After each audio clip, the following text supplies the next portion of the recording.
Ushbu loyiha Xalq banki tashabbusi bilan Buxoro viloyat Bobkin tuman Shamba mahallasiga joylashgan 36-92-kontirda tashkil etilgan bo'lib, ushbu maydonda makkajo'xori yetishtirilgan.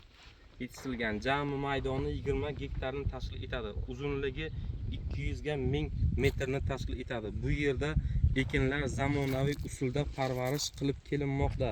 Hozirda ekinlar unib chiqqan, yaxshi holatda turibdi. Ekinlarni yetishtirish 3 oy davom etadi. Yetishtirish davomida tabiiy va mineral o'g'itlar bilan oziqlantiriladi. Ushbu loyihaga 40 ta dehqon xo'jaliklari biriktirilgan. Loyihani samarali tashkil etish uchun Rajabov Nabi ishlab chiqarish kooperativiga biriktirilgan. Ushbu loyiha uchun har bir gektardan 1 tonna, jami 20 tonna hosil olish rejalashtirilmoqda. Mazkur ekin yig'ishtirib olingandan so'ng ikkinchi ekinga ham yuqori daromadli ekin turini ekib, yer egalarining daromadini yanada oshirib borish rejalashtirilmoqda.